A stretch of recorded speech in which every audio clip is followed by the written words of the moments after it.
It is very important for us to ensure that biodiversity of the area is maintained, and therefore all the carbon projects that we will be taking in future should take care of ensuring maintaining conserving biodiversity of the region and at the same time meeting other objectives of carbon sequestration.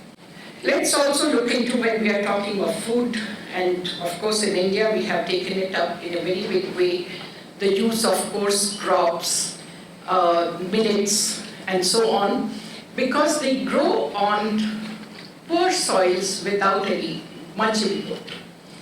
Of course, as I said, the returns are very low, although they are sold at a very high price today. And somewhere it is that something which was available as nutritional security for the poor, perhaps we have snatched that also, because if they are able to sell it at a very high price, they do. Well, that calls for much greater R&D so that we increase their productivity. Those are orphan crops. We have left them for many years without any research. But now nutritional security is as important as food security. Let's also look into the water infrastructure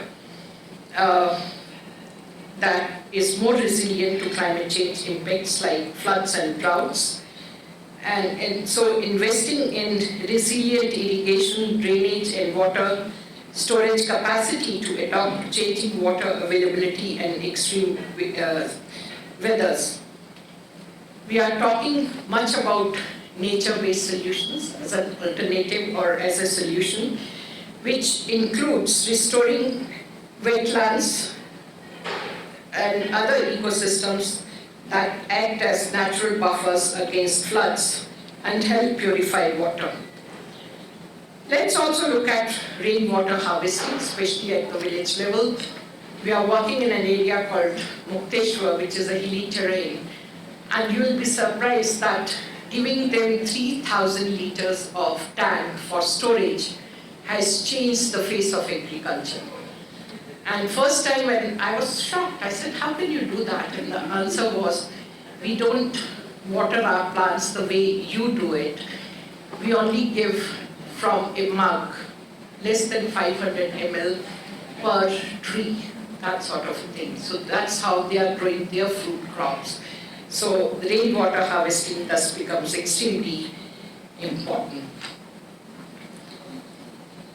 I'll be little critical in terms of where we are missing on, because effective transformation definitely requires change in the policy. It has to be a coordinated policy with investments made by the governments, by the international donors, and I'll say even the corporate sector under their CSR. We all have to realize that natural resources, again, that is something for common use. I cannot tell the farmer that you save water while I waste water. And therefore, and that's what they say. I say that how much water a person in developed part of the world or in cities require for bathing. And what about me? So I'm only giving water to my plants so that they feed you as well. So let's also set examples over there. Aligning national climate plans, biodiversity strategies and agriculture policies, they all have to come together. We have to look for cross-sectoral cooperation, that is coordinating action among public, private and civil society actors. Financing and innovation, it goes without saying. And finally, empowering communities. It's the women, smallholder farmers. We have to ensure that their rights are secure and they have access to resources, knowledge, and finances. Thank you very much.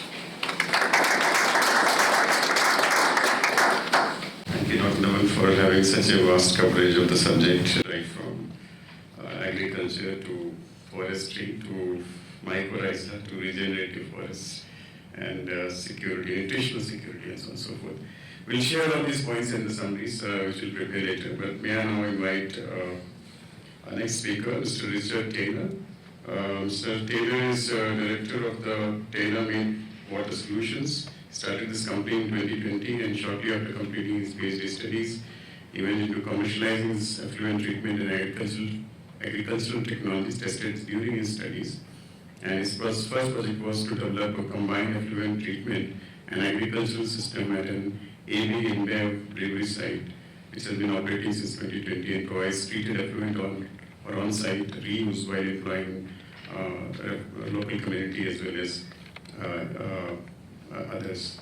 Is also a research associate at Rhodes University since 2020 and has supervised PhD students, MSc and honors students on the mentioned subject. And his research focuses on improving technologies that combine effluent treatment and agriculture and the use of effluent in the sustainable food production, basically. Mr. Taylor.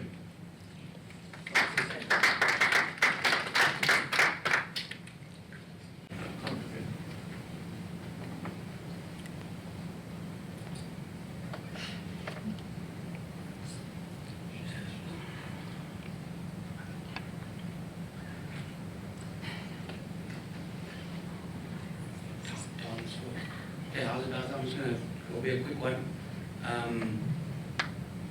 So I suppose I'm just going to give you a bit of a background of what can be done and what we've done in terms of combining effluent and agriculture, what we do at Rhodes, what can be done. So I'll give you an example of Project Phenol. I'm not going to visit, everyone knows this. Agriculture, you stated before, uses the most amount of water. We've got a massive problem with effluents in industry and all the rest for pollution and stuff, waste sludge, disposal of waste sludge. We all know this, right? It's basic. However, there's a massive opportunity. People have seen it now. We've been doing it for the last 16 years at Rhodes University. We've been doing it a long, long time ago. We've just finally commercialized it now. You can link agriculture and effluent treatment. It's not that hard. The research is there. It's getting the guys to go and commercialize it and actually make the leap to let's make this happen. And getting the funding, not really getting the funding, but making it happen, right? So we looked at this, we said, listen, let's see if we can get it to a level. So combine water treatment and agriculture to address most of the things: water security, food security, environmental impacts, and so climate adaptive technology. It's obviously not easy, but it can be done. And so, as I said, this research started with Rhodes University, the NRF, the Water Research Commission in 2008. There's been various students through it over the years. Stanford Regs, 4 or 5 PhDs, 7 or 8 MSCs.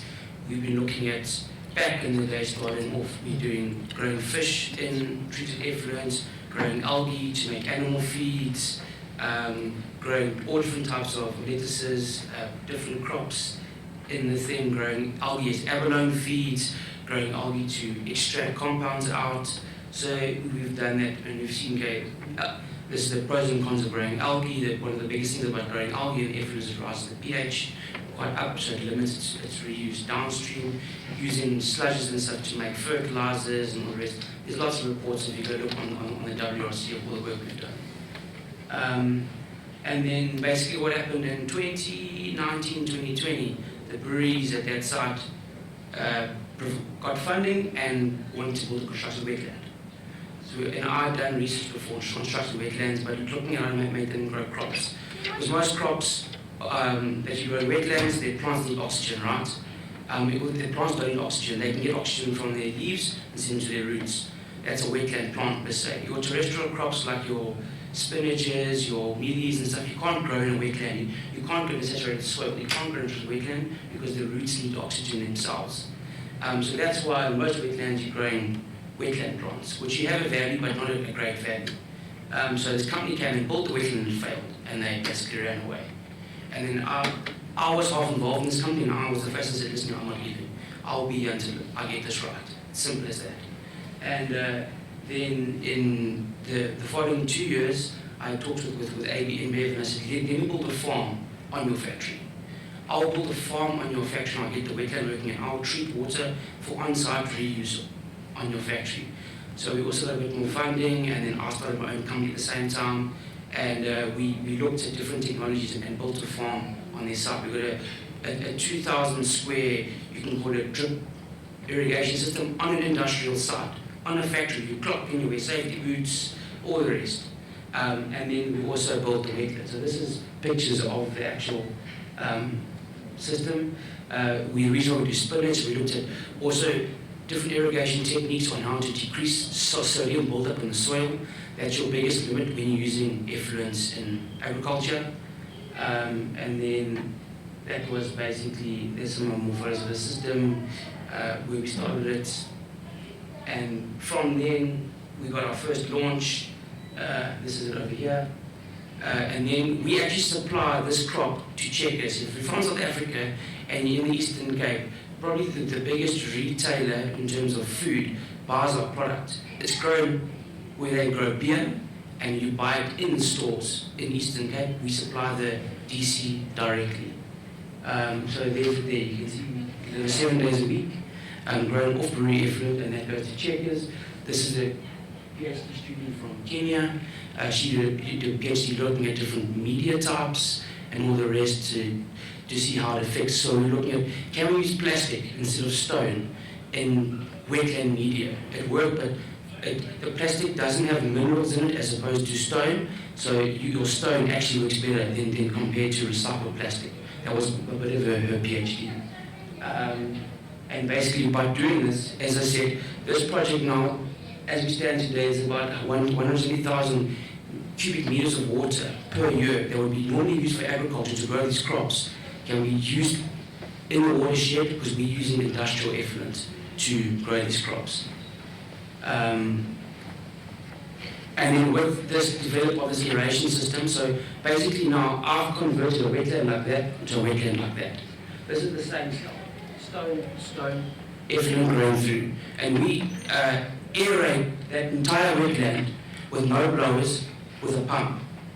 We use one pump, we recirculate the water, we've developed a tidal system and venturies, and it's about 50 to 60%, depending on how you look at it, reduction in energy costs to aerate a wetland system. So you get your wetland systems which have high treatment efficiency, and they normally use blowers, or they use a vertical flow. We use a pump and venturies and a special tidal system that I've developed to convert it into a system to get the environment right where you can grow crops that need the oxygen. So while we're treating the effluent, we're growing crops. This effluent, from there, goes into a tank, gets reused back in the brewery. It gets used to make steam, it gets used to clean the floors, so it goes round and round in the loop. As you'll see, some of our products in the store. At the same time, I didn't start off with guys that are good. The guys that run this farm, the highest guys has got a grade 9. They do the emails, they drive. So it took a lot of development to get to that point, but I didn't use fancy guys. We started with guys in the community. It's run by themselves. I don't get involved in this, just oversee it every now and again, but it's literally run by guys that can just write. You teach them how to switch on a computer and how to, so it shows it can be done. I just don't give up. That's how you get it done. And there's some of that's from our first launch. But it's basically, first it's fun, green biological treatment plants on a brewery in Africa. We still do R&D with universities, job creation. If you look at the downstream benefits of the crops, you can want it if you really want to. This is the process flow. So we take anaerobically digested effluent. It goes through our wetland. We have like this is the part of the system here. There's the drip irrigation beds. That's the wetland. We treat the water. The water basically goes through. We send some through a UF. I'll get to that later. And send it back to the breweries. And then any excess water goes in and gets used to dilute discharge effluent to the municipality. If you look at this is actual figures of how it affects that brewery as a whole. So if you look at the monthly site water production, heki per heki is amount of beer, water used to produce a litre of beer. we decrease it by about 0.4. So if a brew is sitting on 3.5, we can get them down to 3.1 with growing crops and treating water at the same time. And then if we look at the side water production in terms of a percent, now remember this brewery bottles 1 million liters of beer every single day. Every single day. We treat 300,000 liters of water every single day in what you just saw there. So you can see we decreasing the side water footprint about 8% on average per month. And then one of the biggest things is we wanted to treat the water after the wetland to a reasonable standard with using our own technology. So we approached UNIDO and partnered with UNIDO and Waterloo, and luckily they gave us the funding to get a state-of-the-art UF plant. So we control the whole treatment process. By doing that, we can sell the water back.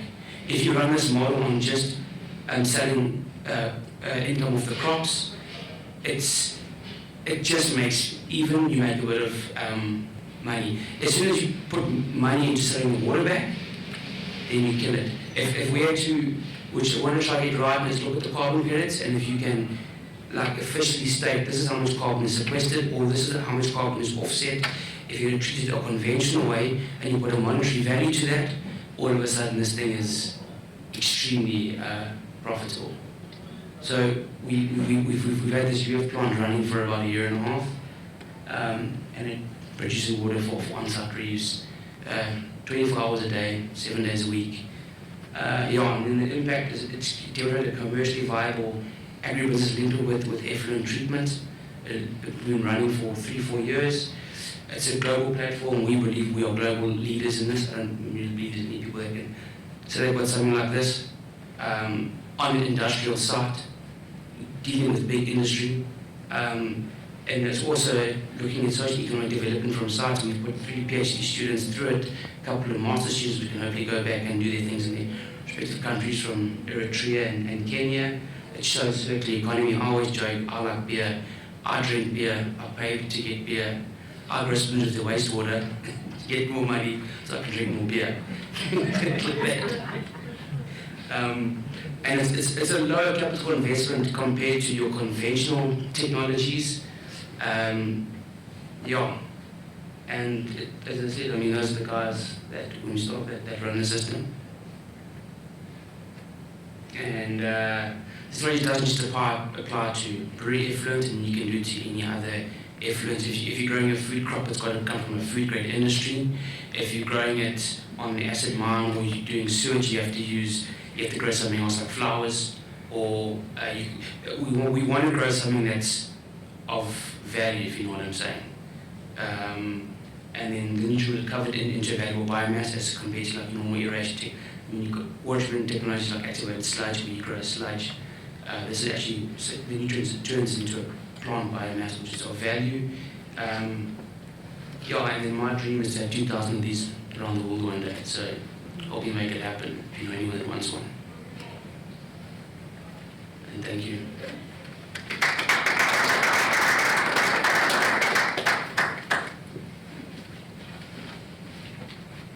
Thank you, Dr. Taylor. I think the kind of technology that you're talking about has enormous potential. Later on, I'll have a few questions, maybe just to see how we can, see that application across, and maybe some few logical questions. Thanks for your sort of sharing of the knowledge in this technology. May I now move to Ms. Catherine? Ms. Catherine is project lead strategic partnerships and internationalization and water for all. From Vito at Belgium. She will be here with us today online. She was supposed to be here physically, but I think the last moment the plan changed. Catherine, the floor is yours. Okay, thank you, Anshuman, for this kind introduction. Good afternoon, all of you. Thank you for being here. I can't see you, but I hope you are there. Today I would like to introduce you to an experience we had with Vito on learning by doing. How we can use demonstrations to make our environment more waterproof. It's one of the pathways to more water positive solutions. Perhaps a short introduction on VITO. VITO is a Belgian research and technology organization, and we are working on 4 large axes: circular water technologies, digital water and soil. Also, we are looking a lot, Anshuman did refer to it in its introduction, on the importance of valuing water and the business models behind. And last but not least, and that's one of the topics of my presentation, it's about the systemic transitions in practice. How do we put solutions into practice through living labs, through research and innovation? The project I will talk about is feeling like this a bit for some of our colleagues. It's a bit out of their comfort zone. It goes sometimes. Yes? It's okay? Yes, Captain, you go ahead. Okay. So for some colleagues, it's a bit out of the comfort zone. I was referring to a research technology organization, so we are very familiar with doing studies, doing pilots in pilot halls, in laboratories, but really doing demonstrations in real life, in real environments, together with a lot of stakeholders.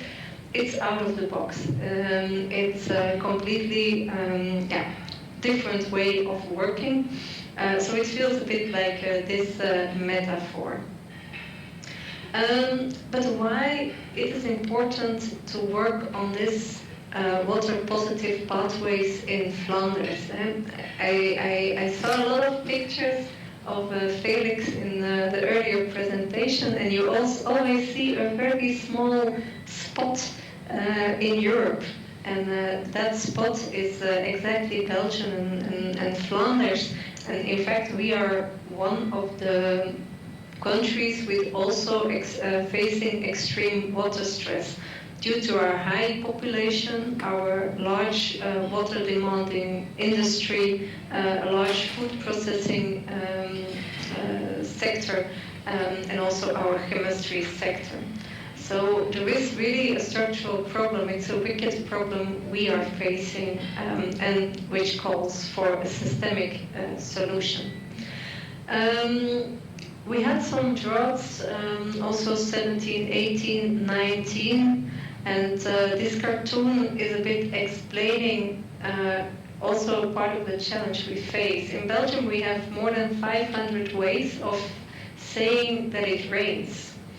So it rains a lot, but we have a large water demand. So in fact, the rain is not enough to cover our demand. So the people on the table, they are sitting around the table, and outside it's raining again. And they are saying to each other, but I also don't understand why we can't explain to our citizens that we have a water scarcity. But it's the fact. Luckily, our government did react with some new initiatives. It's a Blue Deal, but also we have a transition arena who is looking beyond the water borders. I'm very happy to hear the WEFINEX is mentioning, because indeed the things are linked. And really the aim was to decouple water from economic growth. And Waterproof is one of the demonstration projects VITO is implementing. Demonstrations, you're never alone. You have a lot of partners in it, and they are also mentioned here. And they are, of course, also with some funding aside. I will focus on the business park field. It's a classic, let's say, business park in the European context, with a lot of paved surfaces with very large buildings that are capturing a lot of rainwater. But in reality today, this rainwater is just evacuated to the sewer system, causing other problems in the sewer system and not creating any added value. So what we did, and you can see it to the arrow, so the rainwater that can be captured from the different roofs is now collected in another in a rainwater pipe system that can be used for infiltration to recharge the groundwater and the phreatic groundwater system. On the other side, we are also collecting rainwater in a surface water. It was a natural system that was already there, that is used by the farmers in the dry season. So we are facing both the too little water, but also the too much water. So also the management of the rainwater is crucial in both elements.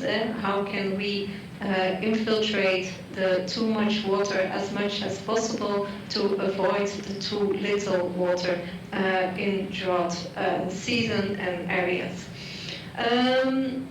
I'm very happy there are a lot of people on this slide because it's indeed a result of a lot of collaboration, and together with Aquafin, who is the sewer responsible and the wastewater treatment responsible in Flanders, the rainwater buffer. So it's a rainwater buffer under the road that will collect the rainwater from the different roofs and set it available for other purposes. In fact, we were doing a lot of new innovative solutions, implementing them in the Tielt case. But what we also did, because we do have a lot of business parks in Flanders, also in Europe, also in South Africa, a lot of business parks. So how can we assure that this knowledge or insights and lessons learned from the demonstration in Tielt can be used or can inspire other business parks to become more green, more water positive, more nicer, and also more effective. And in this framework, we also built a water experience container where you can really visit all the efforts we did and understand why some of the activities we planned, why and how they fit in an overall strategy from the municipality, but also from the managers of the business park, also for neighboring sectors or perhaps just neighbors and households, and how all people can contribute to becoming more water positive. So this container is traveling around in Belgium now to inspire and to start dialogue between the different actors around business parks in Flanders. Another case I want to highlight very quickly, because I can talk for 2 days about this demonstration project, but I think you also want to meet and greet with other people.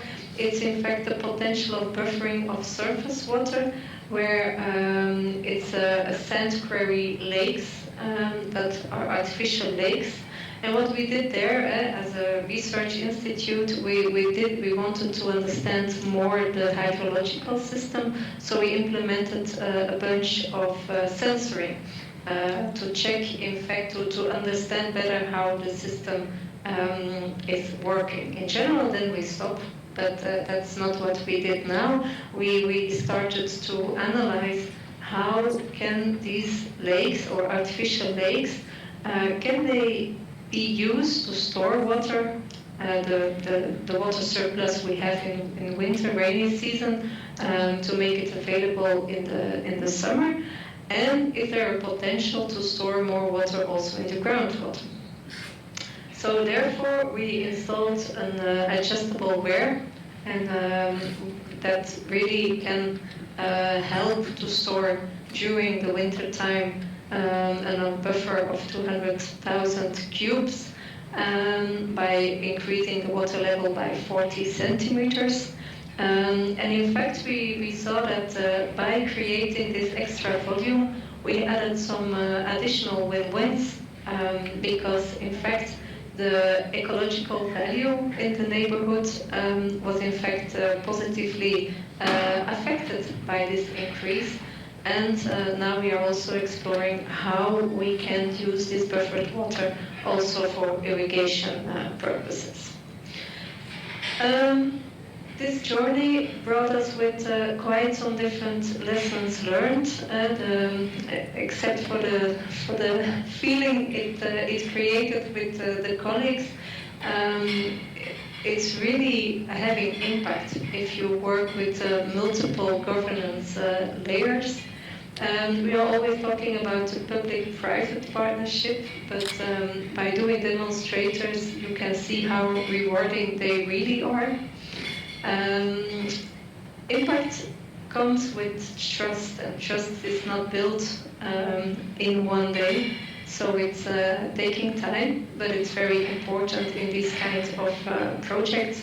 And it was also very nice to see internally, because it's a co-creation between a lot of different research departments within VITO, is that they can tackle it together.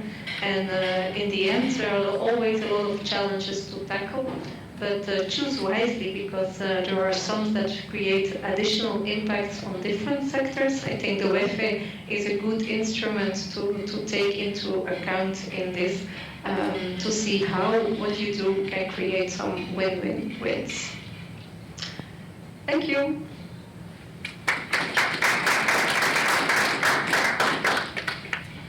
Thank you, Catherine. I think an excellent set of examples of the initiatives that you mentioned about the park, about the buffer, rainwater, surface water.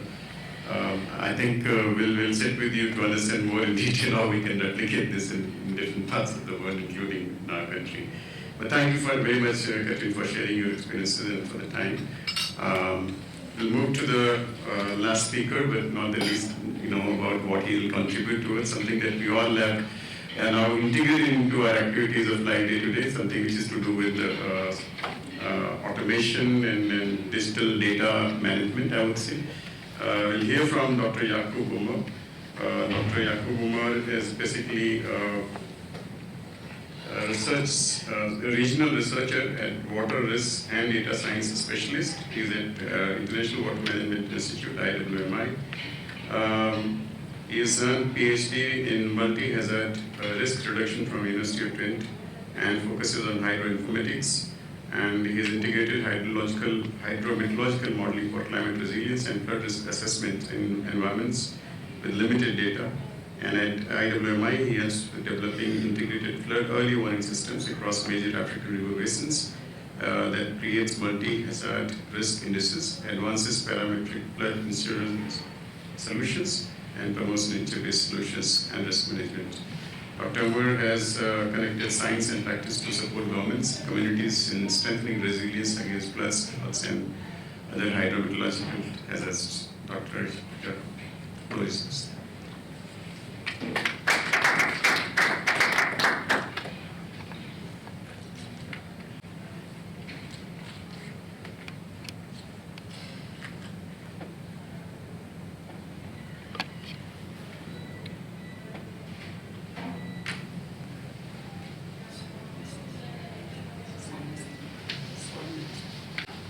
Good afternoon, everyone. Yeah, I think this is the advantage of presenting at the last and then, so I'm going to give you our pilot work.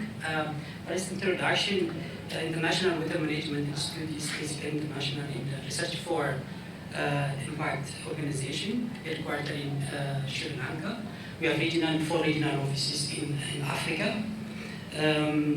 Pretoria office, where I'm based now, represents the Southern Africa region, and I'm basically presenting what we are currently doing under this. So I give you 2 pilot works that we've done under index-based flood insurance, as well as the scalable digital tools for basin management.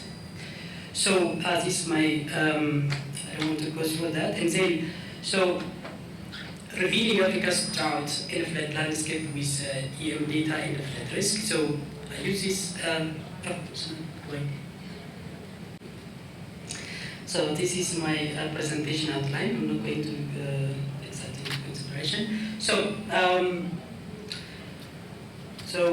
revealing Africa's drought and flood risk landscape with EM data and flood risk. So I often use this data to indicate how the frequency of flood and occurrence of flood is currently we can observe in Africa.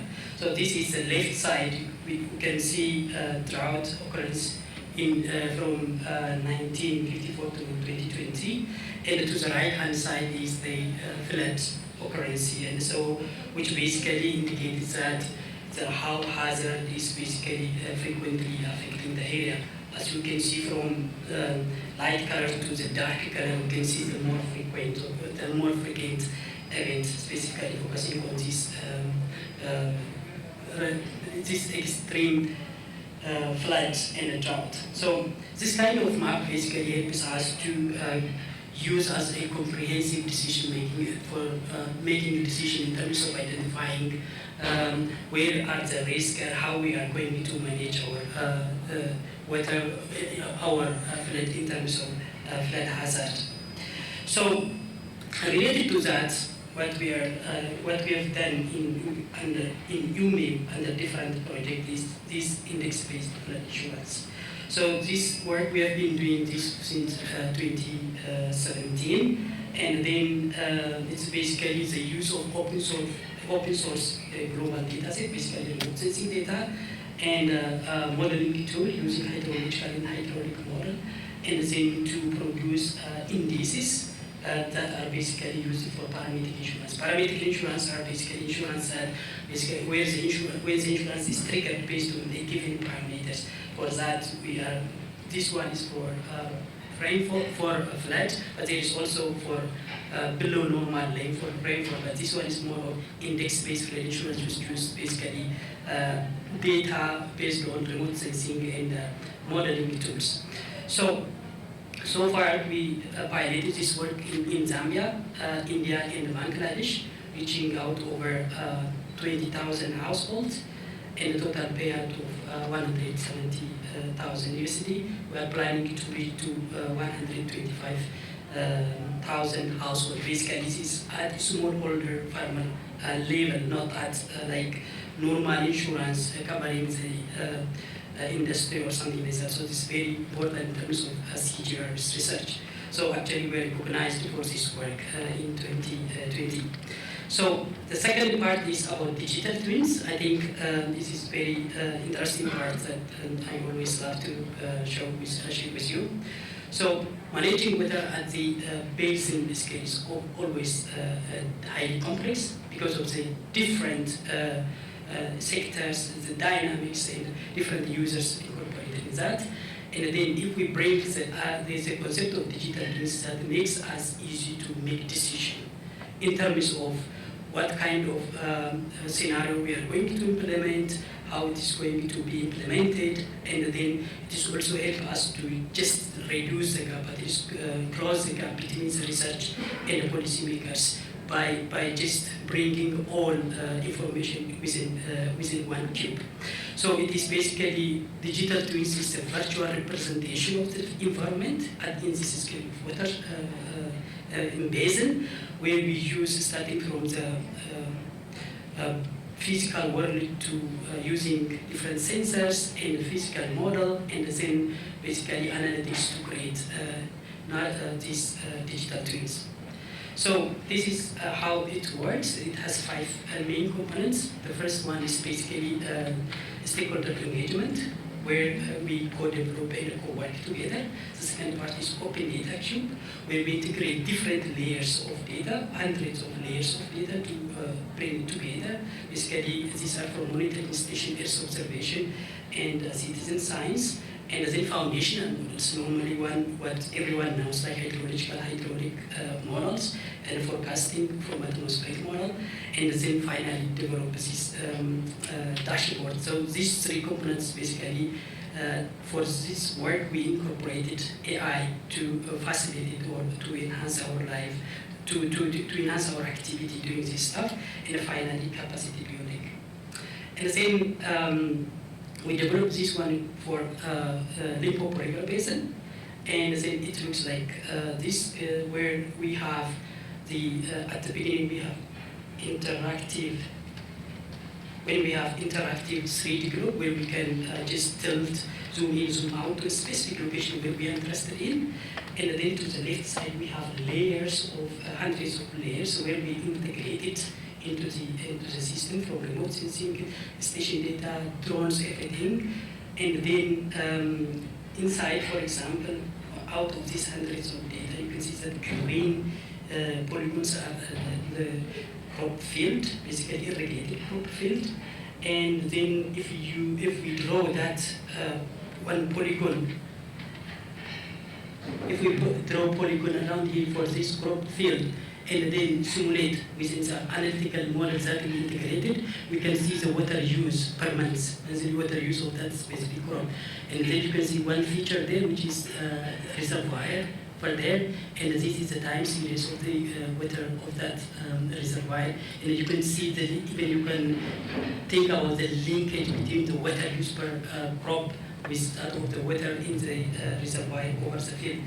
And of course, in general, we have basin overview, data analytics, and also alert. Specifically, we integrated in Limpopo, for Limpopo River Basin, the low flow, where water is really below certain threshold for water needed for environment. So that is also incorporated. And then the detail side. So basically, the full component of the digital twins. So one important aspect I need to share with you is that these digital twins basically incorporated AI. So that one of that is AI water agent for converting complex scientific data into our practical insight.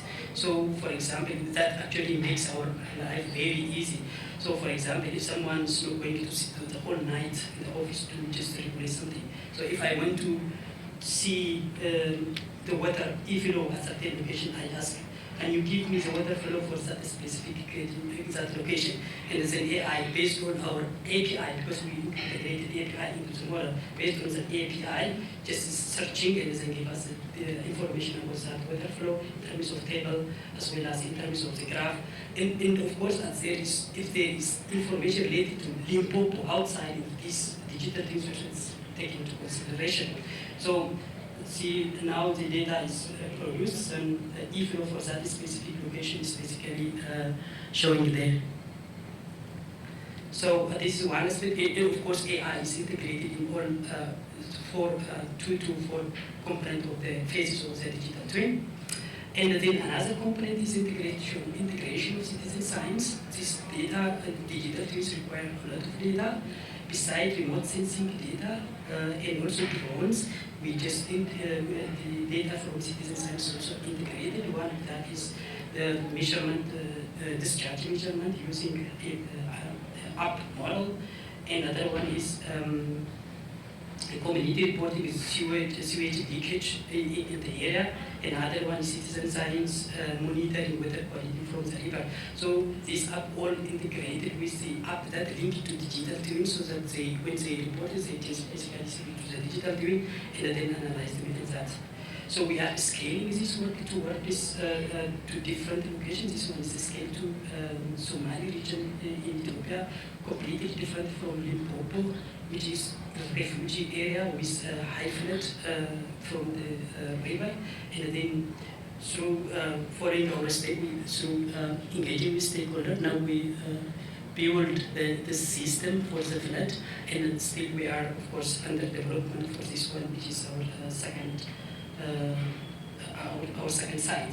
So basically, this digital twins incorporated data log from a scientific product and integrated into one system. So we have hydrometeorological data from rainfall, hydrometeorological data, rainfall ET, forecast, early warning, and then we have hydrological data for Limpopo, for example. We integrated a SWOT model for hydrological model, calibrate, validate the storage information, and water accounting for calculating the water use in the citizen science. So it's basically not one single data or one single source. That we are basically putting things together to get better information and to make better decision making at the business scale. So yes, realistically now we are scaling potential is now from Limpopo to now Somali region, Ethiopia, and we are planning towards more implementation in Africa and Asia, potential to generate more discharge over wide watershed. And in future, we specifically focusing on transboundary drought early warning system, humanitarian planning dashboard, as well as agricultural water use monitoring. And this is our impact stories and published paper from 2023 to 2024. And yeah, that's it. We are ready to support the organization to address water security at scale. And I think that's great, something that changes everything. This is our UMIS transformational lever that we are working forward to water secure world. Thank you very much.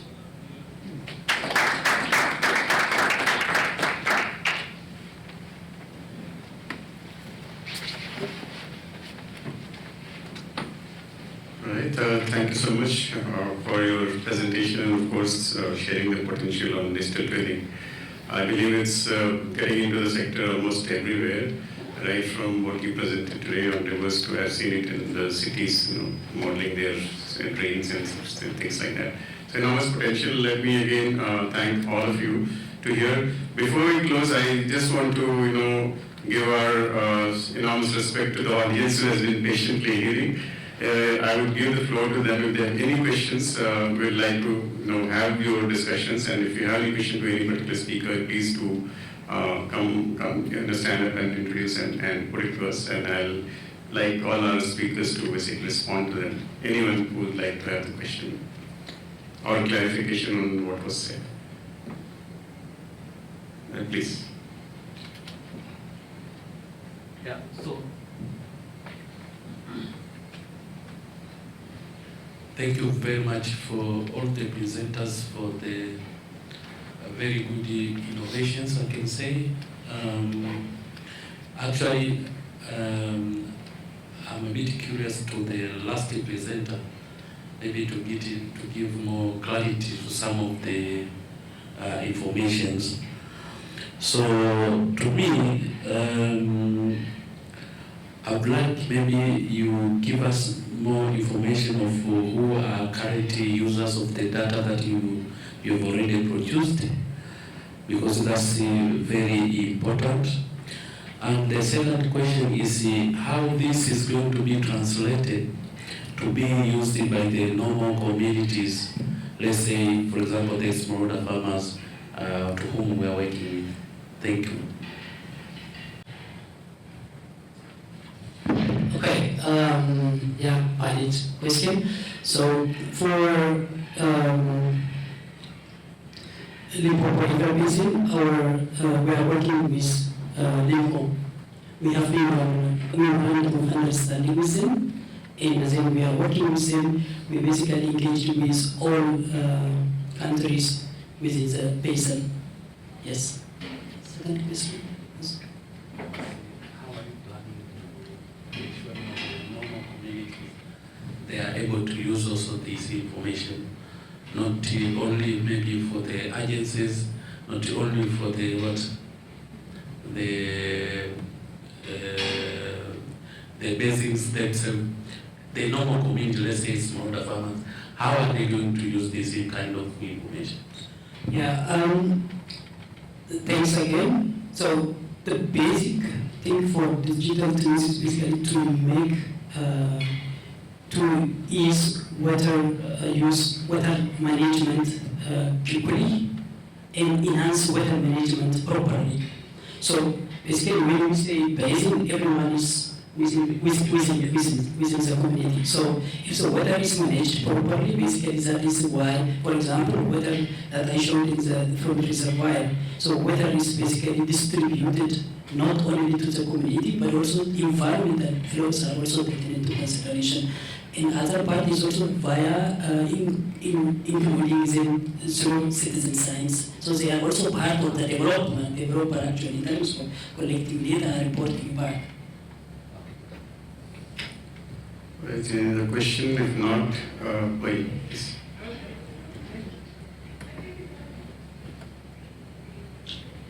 Hello, I'm Ruth Masanja from Plan International Malawi.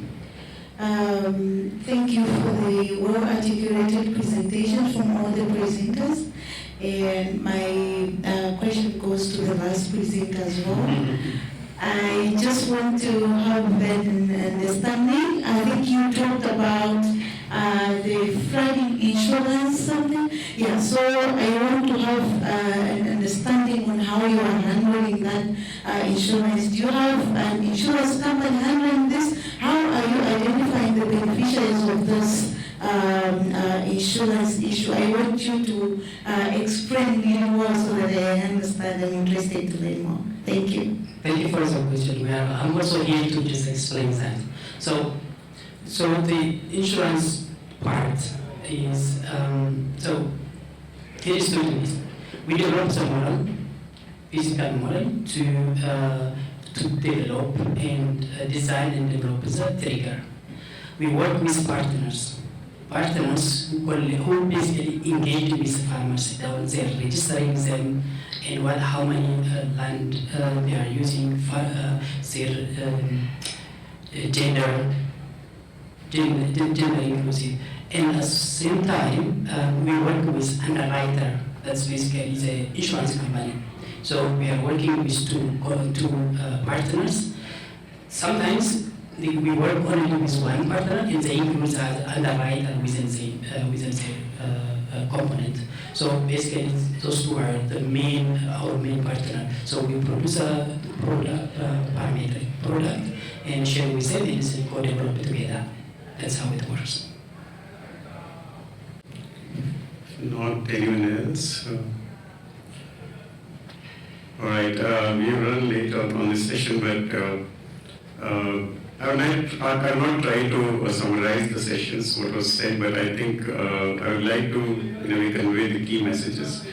Right from what Dr. Reines mentioned about the range of subjects and the need-based kind of activities required, whether it is for water security or water energy nexus or even for that matter the wastages that we have, how important it is to look into the efficiency and productivity together while looking into the rationality of how and what is required to be done in both of these sectors. And also what Dr. Dhawan in a way exemplified for almost every sector, right from energy to forestry to agriculture, fertilizers, water and conservation and so on and so forth. I think the climate resilience and the future towards what positivity is a blend of all of these. And we have heard this, the possibility of the technical solutions. For example, what Dr. Taylor mentioned about his technologies on how we can treat the wastewater and effluents from, for example, one of the industries, breweries into spinach production and therefore agri-irrigation production as well. This model has been available. How we can replicate this is something which is important. And as well as what you heard from Catherine on the potential of different possibilities on how we can enhance the water availability in a particular region through hydrological assessments and solutions in our water storage systems in lakes or otherwise in rainwater harvesting structure. To Dr. Yakub, who brought in the innovations on digital training as well as the potential of the entire AI. And I believe this is something which is going with enormous pace. Everybody is trying to jump the wagon. But also, I think with all the precautions that it requires in the application and I would say rational use, I think that's the kind of potential that we have on the AI and the digital training. I think what I would like to close the entire session with the messages that there are enormous amount of technological best practices and policy solutions which are available. Many of them which are in learning stages, and many of them will keep coming in as we move ahead in the direction. But I think what is important is that each region and such best practices and technological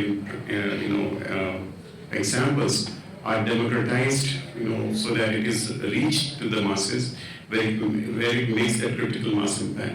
And I think in that sense, the collaboration is very important amongst all of us. We all travel to this particular place to share our experiences and hear the experiences. And I think that's the, I would say, essence of global science and technology innovation community, the G-STIC community. And through this particular forum, we'd like to have this engagement continued. on this subject as well as other subjects of interest. So I would like once again to thank all our speakers first, Stefan Stranders for coming over, to this particular session and sparing your time, Dr. Ivanavan for your time as well, traveling all the way just for this particular session today, and she'll be just returning back for a long journey tomorrow. Dr. Richard Taylor, on your interventions for the solutions, as well as Ms. Catherine, Dr. Yakub, and of course, Vito and CSIR for having this session put together. Thank you all once again, and all our audience for being here. Once again, thank you all. Have a really good day.